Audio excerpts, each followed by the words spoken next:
Hi, this is Revathi. Welcome to అందమైన కథల పొద్రిల్లు. Videos చూస్తున్న వారికి లైక్స్, కామెంట్స్ ఇస్తున్న మిత్రులందరికీ థ్యాంక్ యూ సో మచ్. తొలి ముద్దు ఎపిసోడ్ నెంబర్ 98.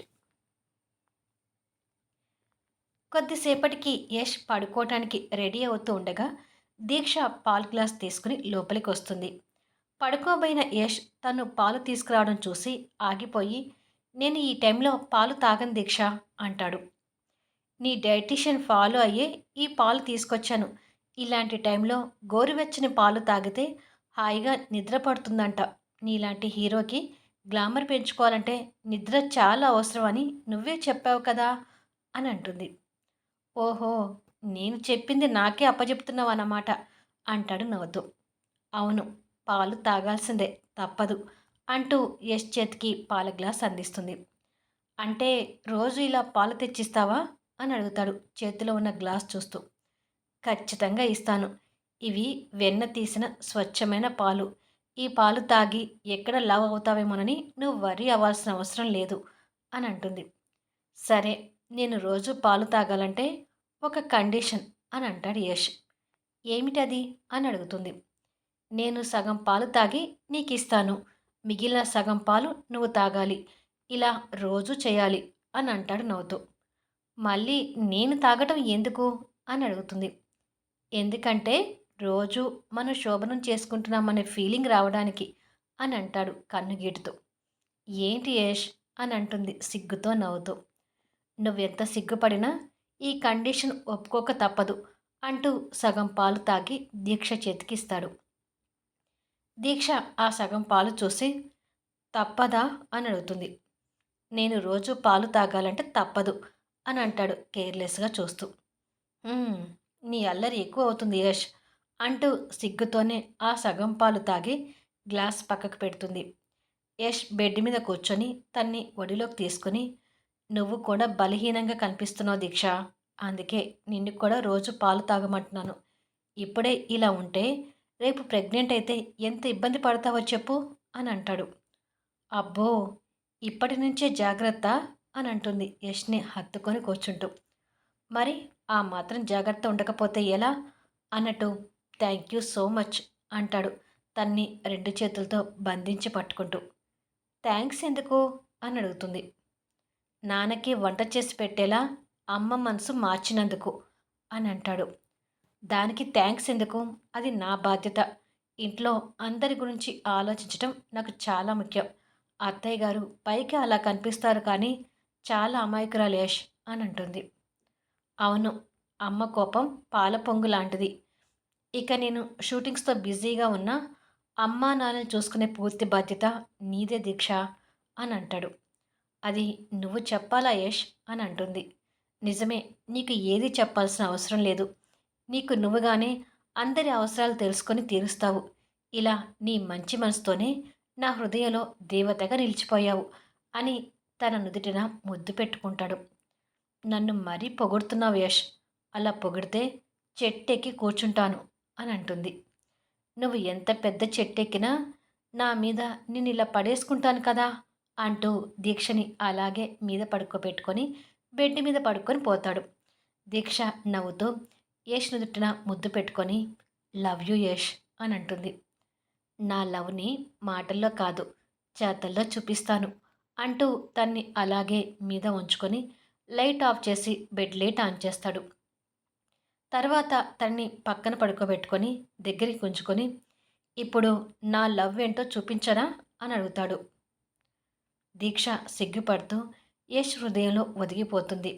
సిగ్గుపడుతున్న తన మొహాన్ని చేతిలోకి తీసుకొని తన పెదవులు ఆక్రమించుకొని తనతో పూర్తిగా ఆలింగనం అయిపోతాడు. ఇరువురి తనువుల ముద్దు ముచ్చటతో చిలిపి చేష్టలతో ప్రేమతో కలిసిపోతుంటాయి. అదే సమయంలో శృతి బాటిల్ మీద బాటిల్ పీకుతూ, ఐ వాంట్ యష్, నాకు యష్ కావాలి, యష్తో నాకు తన్వి తీర గడపాలని ఎప్పటి నుంచో నా కోరిక, నేను ఆ కోరికను తీర్చుకోకుండా ఉండలేను అంటూ తాగి తాగి తన అసహనానికి తనే తిట్టుకుంటూ మత్తులో పడుకొని పోతుంది. ఇలా రోజులు గడుస్తుండగా ఒకరోజు యష్ దీక్షతో కారులో వచ్చి రామూర్తి గారి బట్టల షాప్ ముందు కారు ఆపుతారు. అప్పుడే కస్టమర్స్ కూడా వచ్చి వెళ్ళిపోయి షాప్ ఖాళీగా ఉంటే రామూర్తి గారు కౌంటర్లో కూర్చొని వచ్చిన డబ్బులను లెక్క పెట్టుకుంటూ ఉంటారు. షాప్‌లో ఇప్పుడెవరూ లేరులే యష్. నీకేమీ ఇబ్బంది కాదులే పద అంటూ ఇద్దరూ కారు దిగి షాప్ లోపలికి వస్తుంటారు. రామ్మూర్తి గారు వస్తున్న కూతుర్ని, అల్లుడిని చూసి ఆశ్చర్యపోతూ ఎదురు వెళ్ళి, "ఇక్కడికొచ్చారేమిటమ్మా?" అని అడుగుతాడు. "మీ అల్లుడు గారు మీతో ఏదో మాట్లాడాలంట నాన్న. దేని గురించి మాట్లాడతారు అనేది నాకు కూడా చెప్పకుండా తీసుకొచ్చారు" అని అంటుంది దీక్ష. "అవును మావయ్య గారు. మీతో మాట్లాడదామని దీక్షను తీసుకొని వచ్చాను" అంటాడు యష్. "సరే యష్ కూర్చొని మాట్లాడుకుందాం రండి" అని వాళ్ళని కూర్చోబెట్టి ఎదురుగా కూర్చొని "ఏం తెప్పించమంటారు? టీ, కాఫీ, కూల్ డ్రింక్" అని అడుగుతాడు. "ఏమీ వద్దు నాన్న. ఎవరైనా యష్‌ని చూస్తే మళ్ళీ పబ్లిక్‌తో ప్రాబ్లమ్ అవుతుంది" అని అంటుంది దీక్ష. "అవునమ్మా. ఇప్పటికే వచ్చిన కస్టమర్లు హీరోకి మామగారు కదా అంటూ నన్ను కూడా ఏదో సెలబ్రిటీగా చూస్తున్నారు" అని అంటాడు నవ్వుతూ. "అది మనకిప్పుడు మామూలయిపోయింది నాన్న" అని అంటుంది దీక్ష. యష్ ఆ షాప్‌ని మొత్తం గమనిస్తూ ఉంటాడు. "ఇంతకీ వచ్చిన విషయం ఏంటి యష్" అని అడుగుతాడు రామూర్తి గారు. "మీతో ఒక పెద్ద మాల్ పెట్టించాలని నా అభిలాష మావయ్య గారు. దానికి ఎంత ఖర్చయినా పర్వాలేదు. అదంతా నేను చూసుకుంటాను. డబ్బు గురించి ఆలోచించకుండా పెద్ద షాప్ పెట్టుకునే ప్రయత్నం చేయండి" అని అంటాడు. రామూర్తి గారు అది విని ఆశ్చర్యపోతూ, "ఈ షాప్ అంటే నాకు చాలా ఇష్టం యష్. పిల్లల ఎదుగుదల, చదువులు అన్నీ ఈ షాపే చూసింది. క్షమించు. ఈ షాప్‌ని నేను వదులుకోలేను" అని అంటాడు రామూర్తి గారు. "మీకు ఈ షాప్ అంత సెంటిమెంట్ అయితే దీన్ని అలాగే ఉంచి ఇంకొక పెద్ద మాల్ ఓపెన్ చేయండి మావయ్య గారు" అని అంటాడు. "ఇలా అంటున్నానని తప్పుగా అనుకోకు యష్.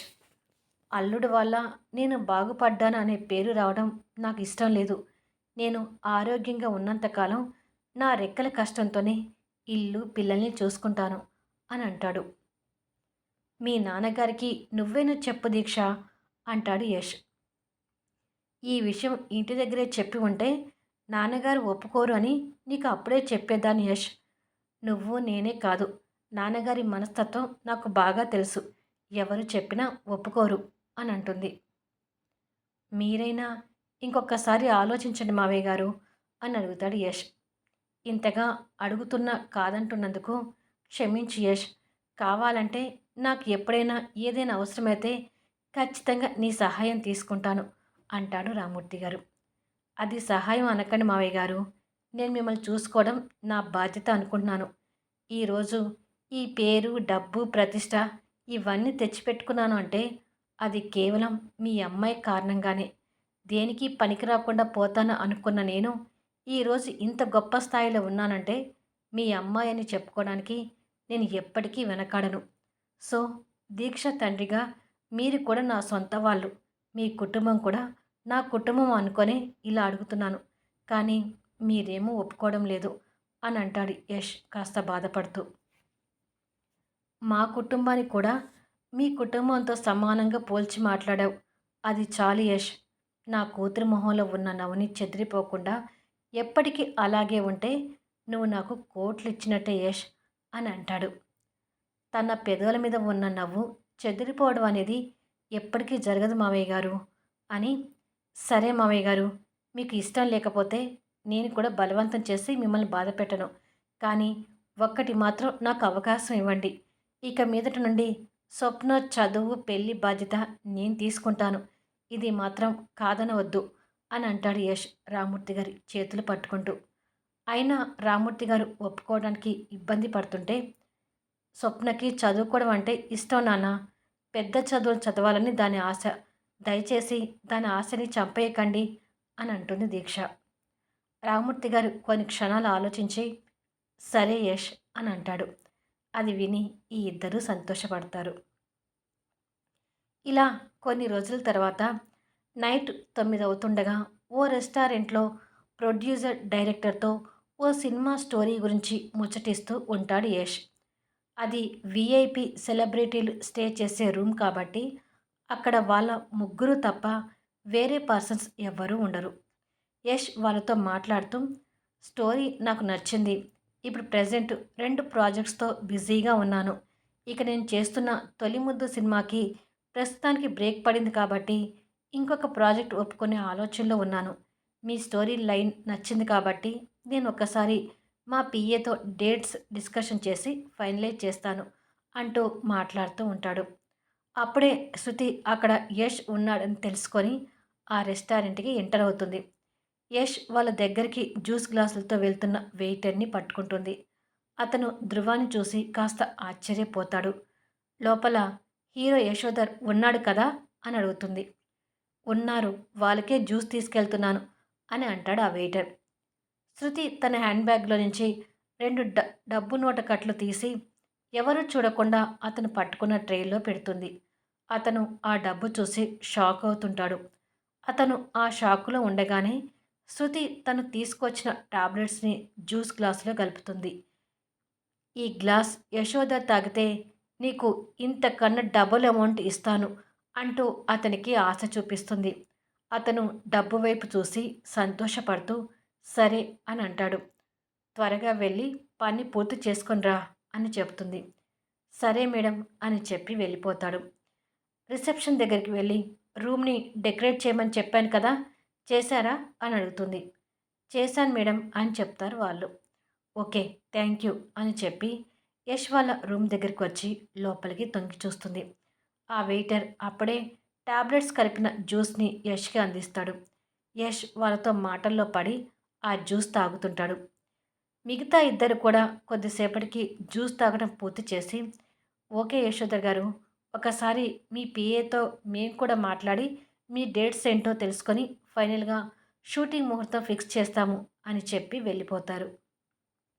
యష్ కూడా వెళ్దామని అనుకుంటూ ఉండగా బాడీలోకి వెళ్ళిన టాబ్లెట్స్ పనిచేయటం మొదలై మగతగా అనిపిస్తూ ఫీలింగ్స్కి తెరలేపుతుంటాయి. శృతి అది చూసి సంతోషపడుతూ ఇక నువ్వు వెళ్ళలేవు యష్. ఈ రాత్రి మనది. ఈరోజు మన ఇద్దరి సెక్స్‌ని నువ్వు కూడా ఆపలేవు అని అనుకుంటుంది. ఆ జ్యూస్ ఇచ్చిన వెయిటర్ తన దగ్గరికి వచ్చి నిలబడితే మిగతా డబ్బులు కూడా అతనికి ఇచ్చేసి యష్ ఇంకాసేపట్లో పూర్తి మైకంలోకి వెళ్తాడు. సో అతను ఆ మైకంలో ఉన్నప్పుడే అతన్ని నా రూమ్‌లోకి తీసుకురా అని చెప్తుంది. ఓకే మేడం అని అంటాడు. శృతి డెకరేట్ చేసిన రూమ్‌లోకి వెళ్ళగానే రకరకాల గులాబీలు, మల్లెలతో బెడ్ అందంగా అలంకరించి ఉంటుంది. ఆ రూమ్‌లో వెదజల్లుతున్న పరిమళాలు శృతి మైండ్‌ని రిలాక్స్ చేస్తూ వావ్!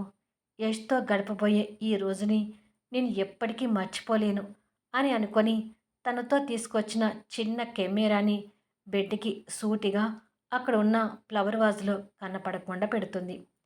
మైకంలో తులుతున్న యష్‌ని ఆ వెయిటర్ పట్టుకొని ఆ రూమ్‌లోకి తీసుకొచ్చి బెడ్ మీదకి పడుకోబెడతాడు. మత్తు ఆవరిస్తున్న యష్‌ని చూసి శృతి సంతోషపడుతూ ఇక నువ్వెళ్ళు అని వెయిటర్‌ని పంపిస్తుంది. వెయిటర్ వెళ్ళిపోగానే డోర్ వేసి యష్‌ని చూసుకుంటూ దగ్గరికి వచ్చి తన టాప్‌ని తీస్తుంటుంది. తర్వాత ఏం జరుగుతుంది అనేది నెక్స్ట్ వీడియోలో చూద్దాము. ఈ వీడియో మీద మీ అభిప్రాయాలు తెలుపుతూ కామెంట్స్ ఇవ్వండి. అలాగే లైక్స్ ఇచ్చి ఎంకరేజ్ చేయండి. ఛానల్ షేర్ చేస్తూ సపోర్ట్ చేయండి.